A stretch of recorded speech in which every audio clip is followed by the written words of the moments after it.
10. The twins, Sergeant and Audrey, are 6. And then Eve is 17 months, still in the Huggies. She's the only one. Wow. Yeah, it's a lot. That's okay. You ever wear adult? Have you ever tried adult diapers? Not yet. They're amazing. You never heard my adult diaper story? No, I haven't. My wife and I, because I used to do a bit in my act about... Have you already told it on the show? Have I? Yeah. Corey's like, yes, He's like, move it along. I can't.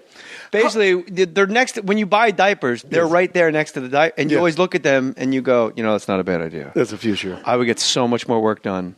I would get a window seat on the plane and I would never get up. For guys, perfect. I would drive to Vegas and not pull over in Zizix. Who cares? And my wife and I tried them. By the way, folks, he hit Zizix only for the people traveling from L.A. to Las Vegas, just so they get recognition laugh. Yeah. Zizix. I was going to say Barstow, but it's in the Sheryl Crow song. Zizix has more consonants and a Z. Come on. Lee Koechner. So your wife is hotter than all of us. That's true. Well, and she's also better looking than all of us. And are you going to do Backyard Talk Show? No, she doesn't have to because she got that other talk show she's doing. Well, fuck have to. Like, don't you want to?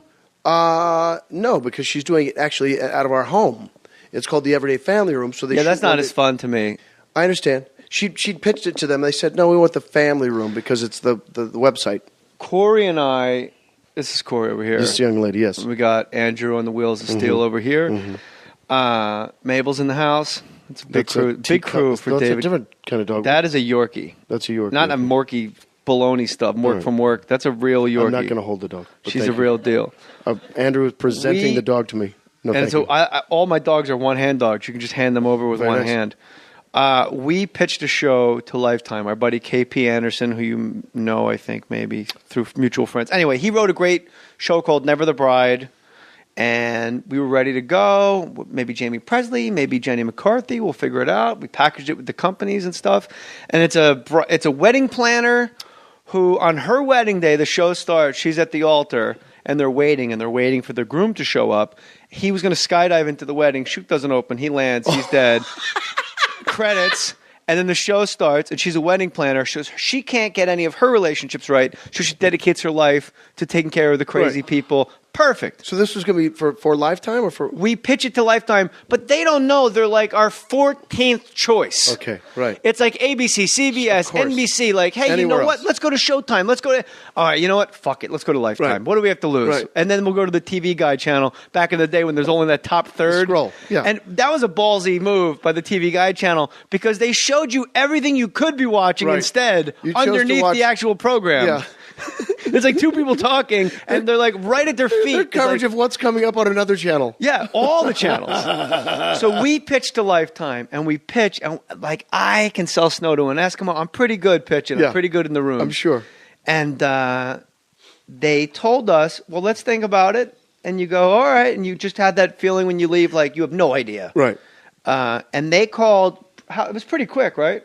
It was a couple hours. Like, we were still in our cars. Right now, Corey has her head buried in her hand. Because what I'm about to say to you is one of the all-time greatest network things that have ever been said. All right.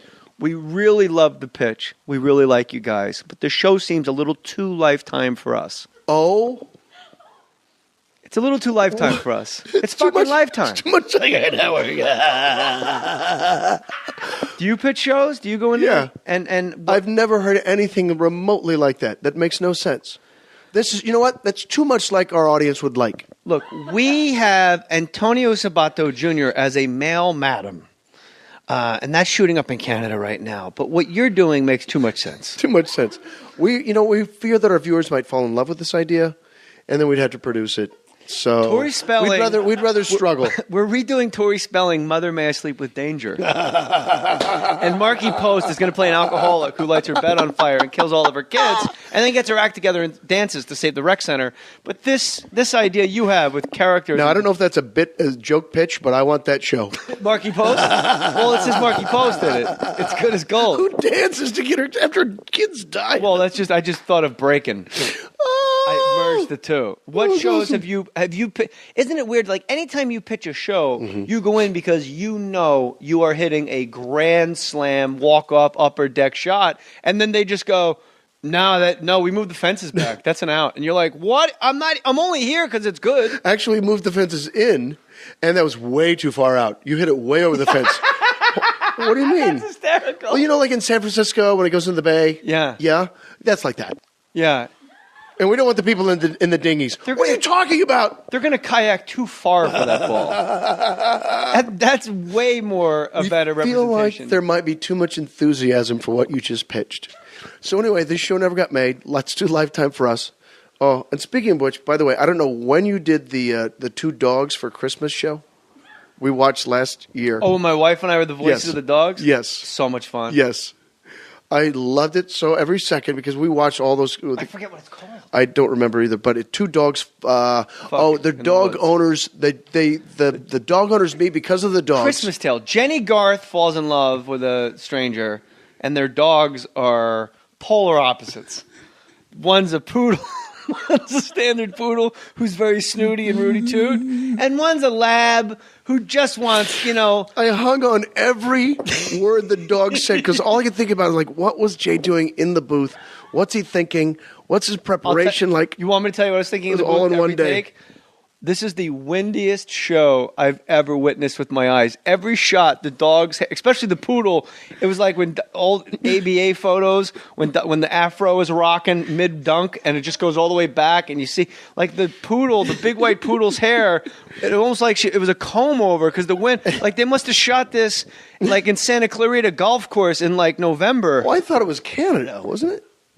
No, I don't. I think it was up the wine country. Yeah, it looked very Canadian. Was it? Because everything about it was just Canadian. Like, the acting was Canadian. That's very Lifetime stuff. Is always super Canadian. Were Canadian. I was like, this is a Canadian. I like when you can tell it's you can tell it's a Canadian show by the first detective on the scene. It's always like some odd hat, like a guy with a hat. Like, well, why don't we comb the hat? And they just can't hide a boat. They try. That's the whole Canadian actor thing is. Just hide a boat. You can't do it. Well, let's see what the neighbors have to say about this. Oh, shit. What have you pitched that didn't go? It didn't go? Plenty. That didn't go. Let's see. Actually, I pitched a thing with a friend last year, or 2 years ago. I don't remember. Which friend? Well, I say Tony Krantz. He's a friend. Okay. It's a friend of ours. It's okay. An executive friend / whatever you want to call it. It was about a life coach that we thought was very funny. And they bought the script. I wasn't writing it. And so, who's they? Comedy Central. They That's good. ultimately felt like it wasn't Comedy Central enough. That's a little too funny for us. We're going to go in another direction. We're going to have two black guys dress up as women. Those are all tough. Those are all tough decisions. I get it. I mean, that was one of those ones like we didn't have a lead established. It may have been me, but I'm too old for that network anyway. So it was one of those things that just kind of went. And then our writer kind of got involved in another show at the same time, so it was kind of a split focus. And development takes forever. Did you always do stand-up, or did you come to stand-up? No, I just started late? 2 years ago. But are you? Do you think you're? I've never seen it, so I have no opinion. I know of I'm getting better. Look, I know I can entertain a crowd. I know I'm rooting for you. Thank you. That's very nice. It's hard for stand-ups to root for other stand-ups. Nah, not for you because you're accomplished. And we have. Do you remember this first time we met? No. Maybe if you say, maybe I'll remember in a second. It was at the Sunset and Laurel or Crescent Heights. You were going to work out at whatever used to be up there. Crunch. Yeah. And I was up there seeing Me and Dave Navarro had the same trainer. Is that right? I'm working out with the guitarist from Jane's Addiction thinking I'm hot shit. You were. You are. Really? So I was on my way to a movie there at the Sunset Lemonade when it was there, and you were wearing a New York Knicks jersey, is it correct? Bet your balls I was wearing a Knicks jersey. And you were heading into Crunch, and we'd never met before, and I was on Saturday Night Live the previous year, and you'd been on the year before me. Oh, that's right. And you were like, oh, hey.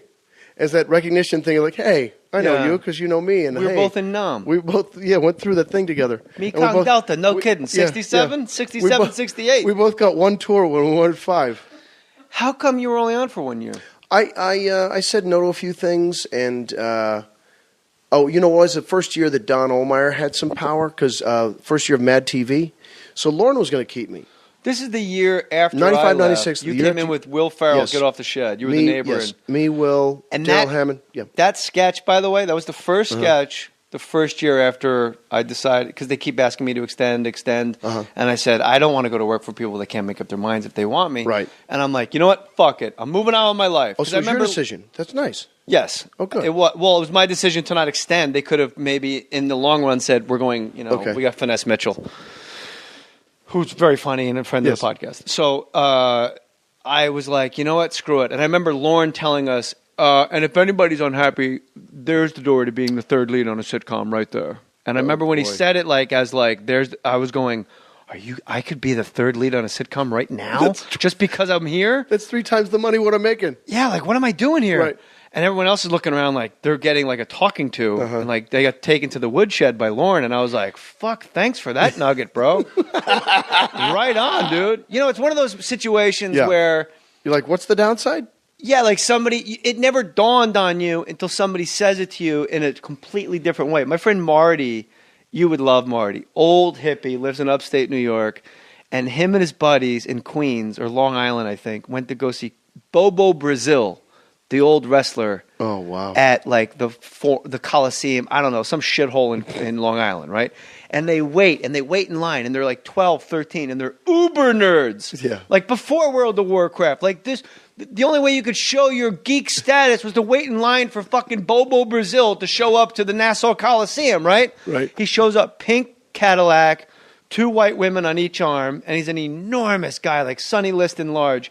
He gets out of the car, they ask for his autograph, and he goes, "Stay in school, kids. Stay in school." Walks in, they look at each other and go, "We can leave school?" And they never went.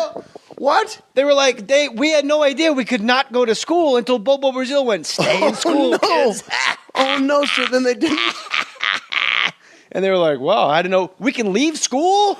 Oh, shit. So where are they now? They should have stayed in Marty school. is up in SUNY Delhi. He booked all the comics. That's how we met. I was 19. I got off a bus, and he thought his job was over. I was the first comic he booked. Wow. But I rocked it. I'm sure you did. So you're doing comedy now. I Yes. see you like on the improv schedules and stuff. Right. You must draw very well. You certainly have name recognition. Yeah, I do. I do okay. Yeah. And what are you doing up there? I know. That's what I was like, what's this act going to be? I just say whammy for an hour. Whammy! That's the for the listeners, super inside. The stays in, by audition the for way. Anchorman Yes. for Brick was Brick was Steve Carell's part. I was Champ Kind. Champ Kind, the sports guy. Yeah. That was his catchphrase. Yes. So you go into audition and you just sit across Adam McKay. McKay. You Yes. sit across from Adam McKay and these guys, and you're like, and in the bottom of the whammy, and they're like, the whole mind f is obviously whammy's the thing, Right. It's how you say whammy is going to be how you get this. Is that what you were thinking? Well, yeah, because I auditioned for Brick and Champ on the same day. I think a lot of people that's hard. they audition for 2 parts. I think. And did you have a cowboy hat on in Anchorman? I do in the movie. I don't think I did not wear one at the audition. Wow. Yeah. They were very nice. Oh yeah. But when I watched Steve they were so Carell's thrilled they were getting the movie made. When I watched Steve Carell's audition on Yeah. YouTube, I hear Will Ferrell reading his lines off. I didn't get Will Ferrell. It may have been a subsequent edition. Maybe it was a callback. Yeah, maybe. It may have been. All right, so your stand-up. Yes. Are you My stand-up is now more like I've got traditional stand-up. I do characters. I do some family stories. But I change into like a fat suit on stage at one point. No, you don't. Yes, I do. That's awesome. Yes, I do. And then I change into the Gerald character, the naked trucker character, at the end of the show, and do some songs for the end of the show. I do stories. I do characters. I do characters. I've always done character pieces throughout town, like 10 minutes at a time. Stuff. As you know, I did the trucker show for years here, so I've always done live forever. I mean, I've done improv forever, and then we had the successful stage show here in town. So, and plus, even then, I would always do other 10-minute character pieces here and there all over town. So it wasn't, like doing stage work is not foreign to me. Cobbling together an hour is a whole different story. And you're well advanced. Like you've been doing it for what? 20 years. 20 and change. I mean, plus you do amazing impressions. I can't do that. Your vocal alacrity is unparalleled. That's not something I can do. I can do characters, right? Or I dig into the character thing a little bit and like find that little world and get out. I can't just go bam, bam, bam, bam, bam. But every stand-up has a different style. Right. So like if you were just starting out and someone said, "What's your stand-up like?" What would you say? I still don't know what to say. Right? It's like when you go to do a radio show and I only ask you because you're so new to it. Yeah. You might have said, "I'll tell you exactly what it's like." I don't know. You know what I tell them? It's like a tent show revival. That's good. Because otherwise, what can you say? But when you do characters, I would think Right. that would be the hardest thing. If a character's not working, you got like 4 minutes to go. Right. But I guess you could pull the plug on it. But then you're letting the audience know, yeah, this isn't working. I work things out here in town first, and plus I know what's going to work. Yeah. Plus, Well, that's like half the battle. Yeah. Is knowing, because people ask me like, how come you never do spots in town? It's like, because I don't want to go work stuff out. If I thought of it, it's going to work. I agree with because that's you. why I thought because I used to do a bit in my act. Have you already told it on the show? Have I? Yeah. Corey's like, yes, He's like, move it along. I can't. Basically, they're next. When you buy diapers, they're Yes. right there next to the diaper, and you Yeah. always look at them and you go, that's not a bad idea. That's a future. I would get so much more work done. 10. The twins, Sergeant and Audrey, are 6, and then Eve is 17 months, still in the Huggies. She's the only one. Wow. Yeah, it's a lot. That's okay. You I'm ever wear still here. adult? Have you ever tried adult diapers? Not yet. They're amazing. You never heard my adult diaper because you story? No, I haven't. My wife and I would get a For window guys? seat on the plane, and Right? I would never get up. For guys, perfect. I would drive to Vegas and not pull over in Zizix. Who cares? And my wife and I tried them. By the way, folks, he hit Zizix only for the people traveling from L.A. to Las Vegas, just so they get like, recognition laugh. Yeah. Zizix. I was going to say Barstow, but it's in the Sheryl Crow song. Zizix has more consonants and a Z. Come on. Lee Koechner. So your wife is hotter than all of us. That's true. Well, and she's In show also business. better looking than all of us. And are you going to do Backyard Talk Show? No, she doesn't have to because she got that other talk show she's Well, doing. fuck, have to. Like, don't you want to? No, because she's doing it actually out of our home. It's called the Everyday Family Room. So they Yeah, that's shoot not one as day- fun to me. I understand. She'd pitched it to them. They said, no, we want the family room because it's the website. Corey and I